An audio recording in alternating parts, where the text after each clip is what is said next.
ओम नमो भगवते वासुदेवाय। ओम नमो भगवते वासुदेवाय। ओम नमो भगवते वासुदेवाय। नारायणं नमस्कृत्य नरं चैव नरोत्तमं देवीं सरस्वतीं व्यासं ततो जयमुदीरये। नष्टप्रायेषु भद्रेषु नित्यं भागवत्सेवया भगवती उत्तमश्लोके भक्तिर्भवति नैष्ठिकी। नमो विष्णुपादाय कृष्णपृष्ठाय भूतले श्रीमते भक्तिवेदांत स्वामिनिति नामिने। नमस्ते सारस्वती देवे गौरवाणी प्रचारिणे निर्विशेष शून्यवादी पाश्चात्य देशतारिणे। श्रीमद् भागवतम स्कंद 1 अध्याय 7 द्रोण पुत्र को दंड। श्लोक संख्या 21 और 22। तत प्रादुष्कृतं तेज प्रचंड सर्वतो दिशम्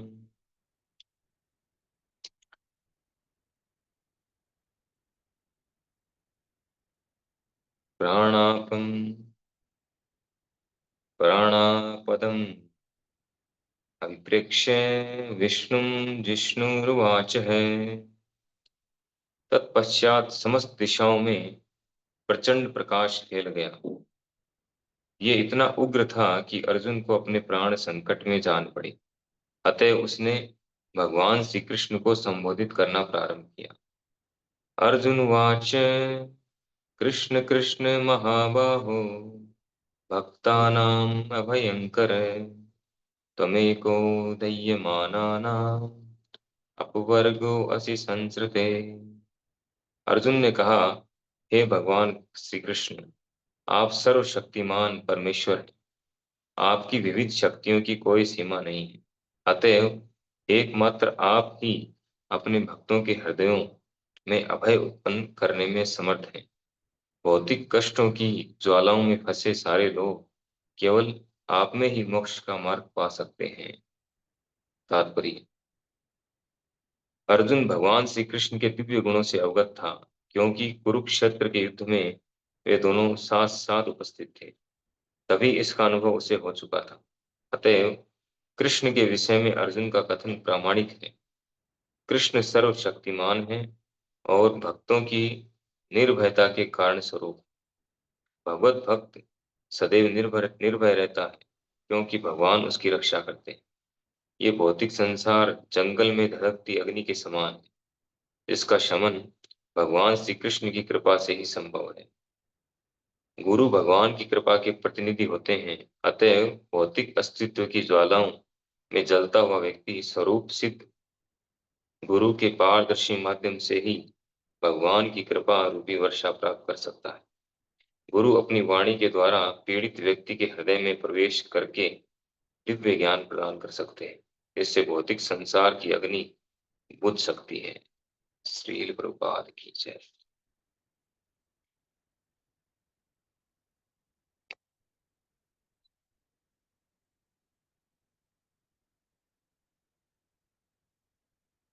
तो प्रसंग चल रहा है यहाँ पर सूत गोस्वामी और शौनक आदि ऋषियों के बीच में द्रोण पुत्र को दंड कि महाभारत युद्ध के बाद जब अश्वत्थामा ने द्रौपदी के 500 पुत्रों के सर काट लिए थे, और ये घटना जब पता चली अर्जुन को, तो अर्जुन ने तुरंत एक्शन लिया और तुरंत हो गए उसको मारने के लिए अपना रथ लेकर के। और जब दौड़ रहे थे, अश्वत्थामा का पीछा कर रहे थे, पीछा करते करते अश्वत्थामा का जो रथ है वो रुक गया, उसके घोड़े थक गए। तो अर्जुन ने देख लिया और अर्जुन ने भी अपना रथ रोका। तो उसी समय अश्वत्थामा जो है अपने रथ से उतर के भागा, और भाग करके उसने बचने का प्रयास किया। फिर उसने देखा बचने का कोई उपाय नहीं है, तो उसने वहीं पर जल का स्पर्श करके और ब्रह्मास्त्र का संधान किया, उसे ब्रह्मास्त्र का आह्वान किया मंत्रोच्चारण करके, जैसा कि पिछले श्लोक में बताया गया है कि मंत्रोच्चार में अपना ध्यान एकाग्र किया ब्रह्मास्त्र चलाने के लिए।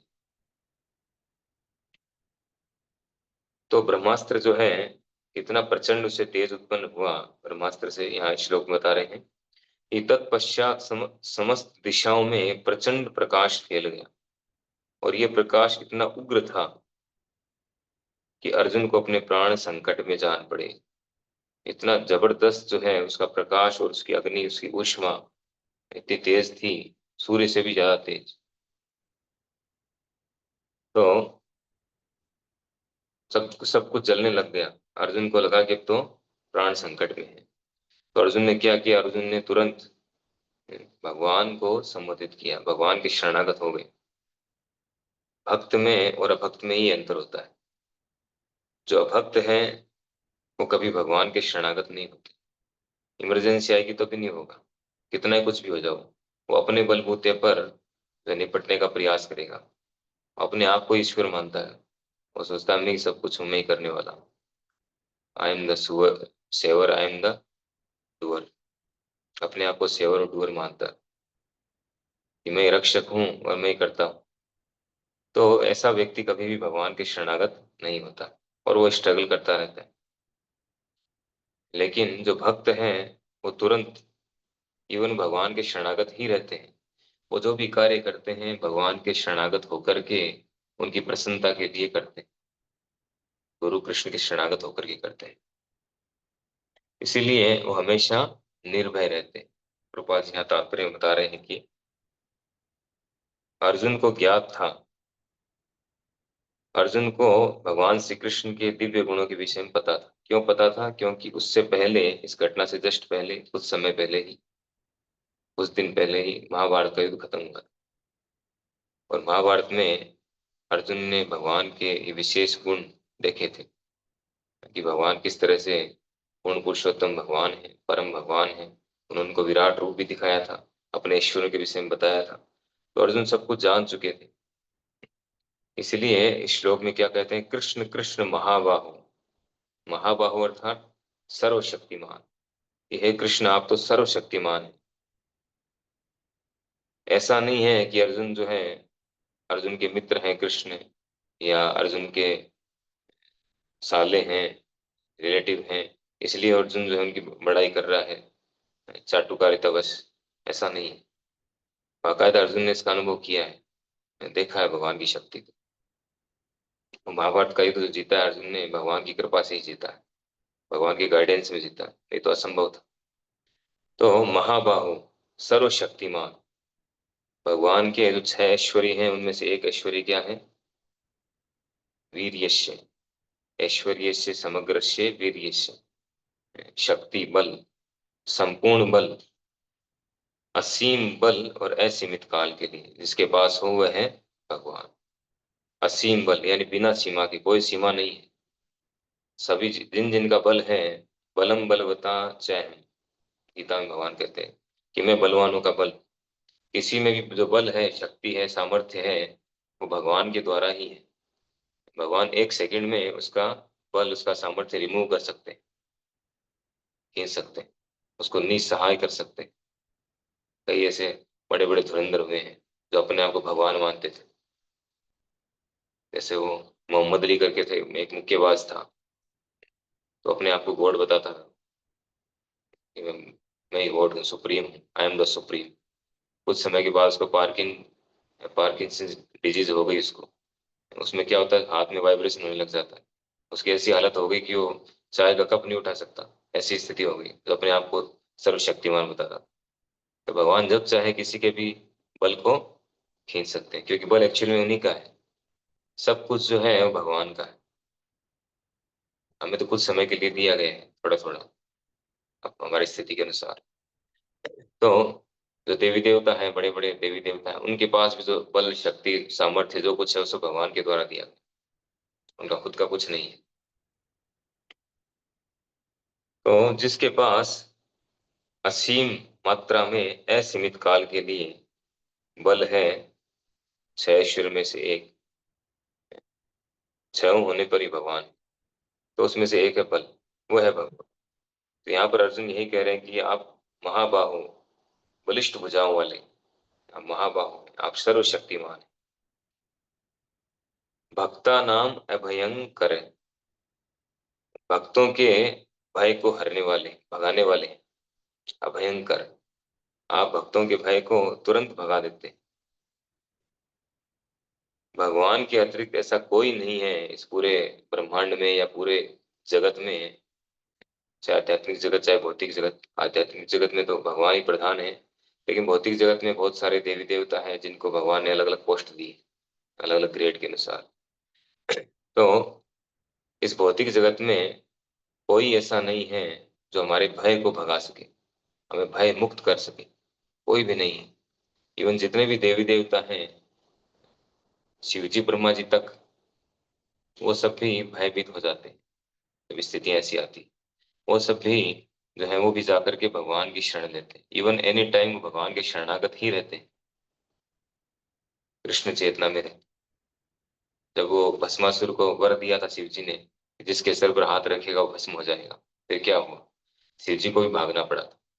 शिव जी भाग रहे थे, पूरे ब्रह्मांड में घूम रहे थे, भगवान ने आकर के उनको भय मुक्त किया, उसको शकुनी पुत्र भस्मासुर को मारा उसी के वरदान से। तो ब्रह्मा जी जो है वो खुद भयभीत हो जाते हैं। तो सभी भयभीत हैं इस भौतिक जगत में, सभी भयभीत, कोई भय से मुक्त मुक्त नहीं है। और भय से मुक्त होने का उपाय एक ही है, वो है भगवान के शरणागत होना, दूसरा कोई उपाय नहीं। तो अर्जुन जो है बहुत ही इंटेलिजेंट थे, और तुरंत उन्होंने क्या किया, जैसे ही ऐसी स्थिति उत्पन्न हुई, तुरंत भगवान के शरणागत हो गए, भगवान से प्रार्थना कर रहे हैं कि हे सर्वशक्तिमान परमेश्वर, आपकी विविध शक्तियों की कोई सीमा नहीं। पराश्य शक्ति विविधेव श्रूयते। भगवान की जो शक्तियां हैं, पराश्य शक्ति, सभी दिव्य शक्तियां हैं, कोई साधारण शक्तियां नहीं है भगवान की। पराश्य, परा है, दिव्य शक्तियां। पराश्य शक्ति विविधेव श्रूयते, और अनंत है, विविध है, विविध प्रकार की, ऐसा सुना गया है। विविधेव श्रूयते, स्वाभाविकी ज्ञान बल क्रिया से।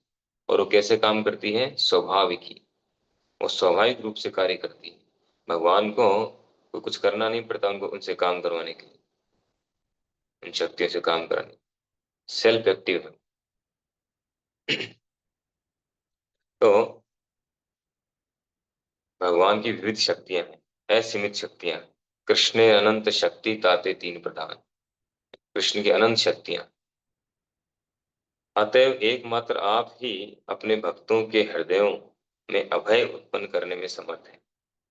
भौतिक कष्टों की ज्वालाओं में फंसे सारे लोग केवल आप में ही मोक्ष का मार्ग पा सकते हैं। केवल मात्र भगवान ही हमें इस भौतिक जगत से मुक्त कर सकते हैं। मुकुंद, भगवान का एक नाम है मुकुंद, मुक्ति के दाता। उसके अलावा और कोई नहीं है जो मुक्ति प्रदान कर सकते।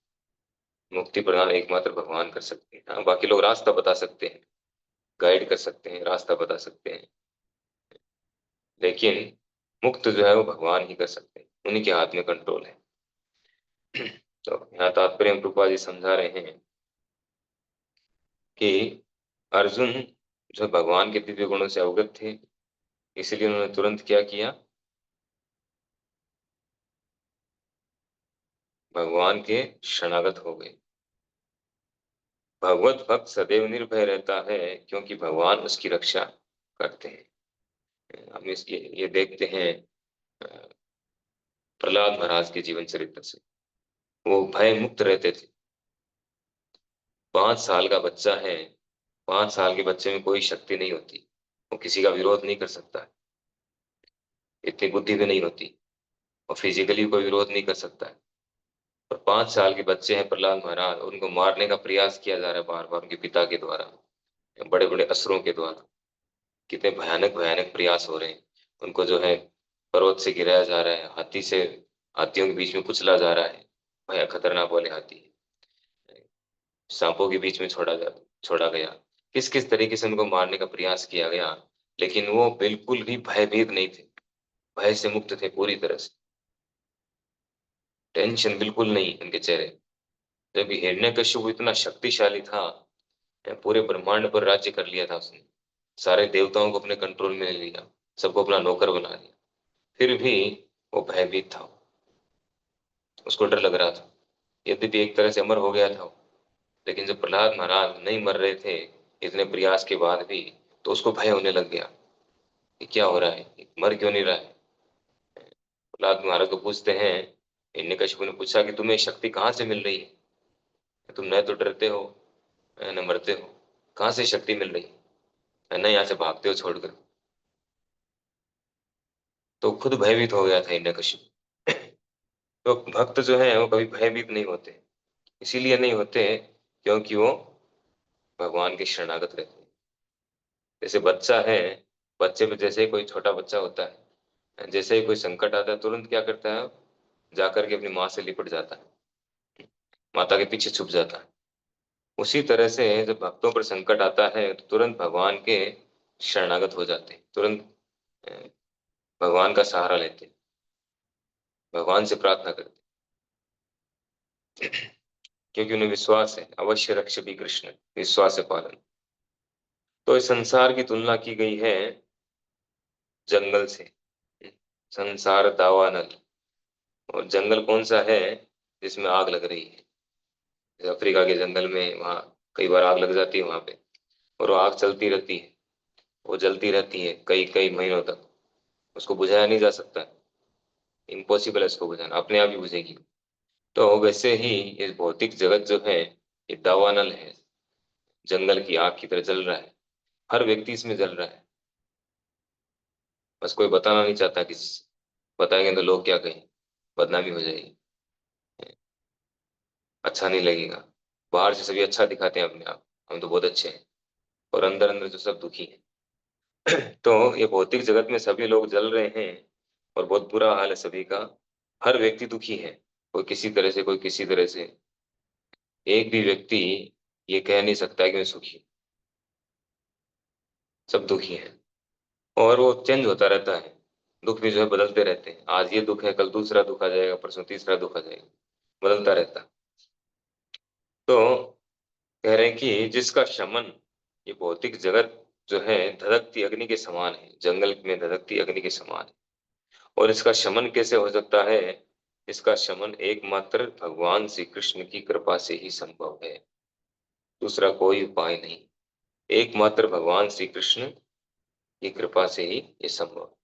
अब भगवान श्री कृष्ण की कृपा कैसे मिलेगी, अर्जुन को तो डायरेक्ट मिल रही थी, अर्जुन के साथ में थे भगवान, वो तो उनके पार्षद हैं, उनके साथ ही रहते हैं, लेकिन हमें कैसे मिलेगी, हमारा प्रश्न है कि हमें कैसे मिलेगी, कि हमारे लिए तो भी भगवान प्रेजेंट है नहीं यहाँ पर, तो हमें कैसे, फिजिकल रूप में है नहीं जैसे अर्जुन के साथ, तो हम वो कृपा कैसे प्राप्त कर सकते हैं। तो यहाँ बता रहे हैं कि गुरु भगवान की कृपा के प्रतिनिधि होते हैं, कृष्ण कृपा श्री मूर्ति, वो कृष्ण कृपा के मूर्ति है, साक्षात मूर्ति, साक्षात हरित्वेन, समस्त शास्त्र, सभी शास्त्रों में जो है उनको भगवान के समान ही पूजनीय बताया है, आदरणीय बताया है। किंतु प्रभोर ये प्रिय वे तस्य, लेकिन वो अपने आप को भगवान का सेवक मानते हैं, उनकी सेवा में लगे रहते। तो गुरु जो है प्रमाणिक गुरु, वो भगवान के प्रतिनिधि हैं, प्रत्यक्ष प्रतिनिधि हैं,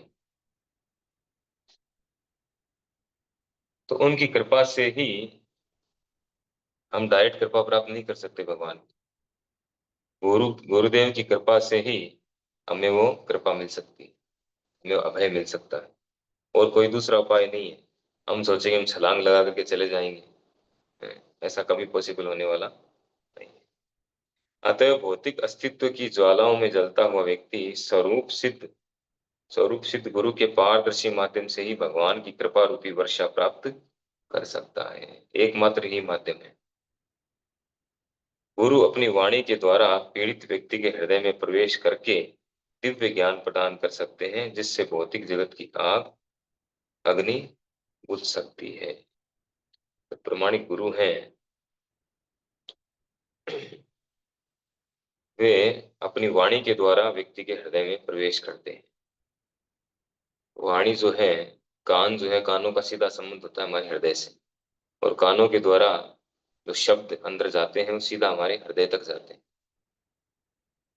तो गुरुदेव के द्वारा जब हम उनकी वाणी के द्वारा दिव्य वचन सुनते हैं, भगवान के विषय में, तो वो हमारे हृदय में प्रवेश करते हैं। और प्रवेश करके जो है हमारे हृदय में जो अग्नि जल रही है, हम तड़प रहे हैं, हम जल रहे हैं, हम कष्टों को भोग रहे हैं, वो सारी अग्नि शमित हो जाती, बुझ जाती है। हमारा हृदय शुद्ध हो जाता है और हम हर चीज को सही सही रूप में देख पाते हैं। हमारा जो देखने का तरीका है, देखने का विजन है, वो चेंज हो जाता है। अभी हर चीज को हम अलग दृष्टिकोण से देख रहे हैं, भौतिक दृष्टिकोण से देख रहे हैं, हर चीज को भोग की दृष्टि से देख रहे हैं। लेकिन ये सारा दृष्टिकोण तभी बदल सकता है जब हम गुरु के माध्यम से सुनते हैं, उनके दिव्य वचनों को सुन करके और अपने जीवन में उसको उतारते हैं। तब जो है ये विशेष कृपा हमें प्राप्त हो पाती है। तो भगवान की कृपा प्राप्त करने का एकमात्र जो साधन है वो है प्रामाणिक गुरु की शरण स्वीकार करना। तस्मात् गुरुम प्रपद्येते जिज्ञासु श्रेय उत्तम, शब्दे परे च निष्णाते ब्रह्मणि उपशमाश्रय। तस्मात् श्लोक बताया गया है भागवतम के 11:3-20, 11वें स्कंद का 3रे अध्याय का 20वां श्लोक, जहाँ जो नव योगेंद्र हैं वो महाराज निमि को ये उपदेश देते हैं। तो उसमें बताते हैं महाराज निमि जो पहले उससे दो दो पहले जो श्लोक हैं, 1 और 2 नंबर श्लोक, सॉरी 18-19 नंबर श्लोक, उसमें बताते हैं कि स्वर्ग का सुख है या उससे ऊपर के सुख हैं, इस भौतिक जगत के जितने भी सुख हैं, ये सब किसी काम के नहीं है। और इनके प्रति जब वैराग्य उत्पन्न हो जाता है, तब इनके प्रति वैराग्य विरक्ति आ जाती है कि नहीं, किसी काम के नहीं, इससे कोई संतुष्टि नहीं मिल रही है, इस भौतिक जगत के सुख से या सुविधाओं से हमें कोई सुख नहीं मिल रहा है। ये जब कन्विंस्ड हो जाता है, व्यक्ति समझ जाता है, तब कहते हैं तस्मात्, तस्मात् गुरुम प्रपद्येते, अतः अतएव, तस्मात् अतएव, अब आपको गुरु की शरण लेनी चाहिए। कब लेनी चाहिए? जब संसार का जो सुख है, तथाकथित सुख है, वो हमें दुख लगने लगे, या उससे हम विरक्त हो जाए, या उससे हमें संतुष्टि न मिले, इससे हमें संतुष्टि नहीं मिले, इससे अलावा और क्या है, इसके ऊपर कुछ है कि नहीं है, उसकी जब जिज्ञासा हो, जिज्ञासु श्रेय उत्तम। जब तक भौतिक सुख की जिज्ञासा है हमारे मन में, तब तक जो है प्रमाणिक गुरु स्वीकार करने से हमें कोई लाभ नहीं मिलेगा। प्रमाणिक गुरु स्वीकार करने से लाभ कब मिलेगा?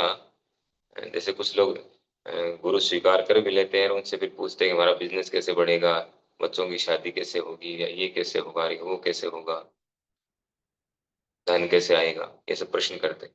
नहीं, जिज्ञासु श्रेय उत्तम, श्रेय वस्तु के विषय में जिज्ञासा करना। श्रेय और प्रेय दो चीजें हैं। प्रेय अर्थात जो इंद्रियों को सुख देने वाली चीजें हैं, भौतिक भोग है, वो प्रेय है। और श्रेय यानी जो आत्मा के कल्याण के लिए। तो जब ऐसी जिज्ञासा हो कि नहीं, इस भौतिक जगत में कुछ नहीं है, सब बेकार है, इसमें कोई आनंद नहीं है, कोई रस नहीं है, इससे ऊपर क्या है, वो जब सर्च करने की आए दिमाग में हमारे, इससे ऊपर भी ऊपर क्या है, वो प्राप्त करना है। इसमें सुख नहीं है, देख लिया हमने, इससे ऊपर क्या है, तब जो है जिज्ञासु श्रेय उत्तम, यानी श्रेय वस्तु के विषय में जिज्ञासा। तस्मात् गुरुम प्रपद्येते जिज्ञासु श्रेय उत्तम, तब जो है गुरु की शरण लेना चाहिए और उनसे उसी विषय के बारे में जिज्ञासा करना चाहिए, श्रेय विषय के बारे में, कि हमारा कल्याण कैसे होगा, हम कौन है। जैसे सनातन गोस्वामी जब मिलते हैं चैतन्य महापुरुष से, तो क्या कहते हैं कि आमी, मैं कौन हूँ और मैं क्यों ये कष्ट उठा रहा हूँ, त्रिताप क्यों उठा रहा हूँ, ये प्रश्न करते हैं। तो इस तरह से जो है ये जिज्ञासा होने पर अगर हम गुरु स्वीकार करेंगे, तब जो है हमारा गुरु स्वीकार करना सार्थक होगा। शब्दे परे च निष्णातम, आगे वाली लाइन में जो है प्रमाणिक गुरु के लक्षण बताए गए।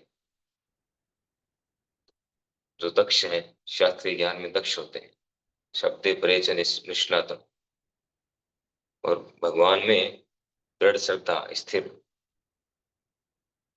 इस प्रकार से प्रमाणिक गुरु की शरण लेकर के शुद्ध शुद्ध भक्तों की, गुरुदेव की शरण में रह करके ही हम भगवान श्री कृष्ण की कृपा प्राप्त कर सकते हैं, जिसके द्वारा ये भौतिक जो क्लेश जिनके द्वारा हम सताए जा रहे हैं, ये शमित हो सकता है और हम अभय प्राप्त कर सकते हैं।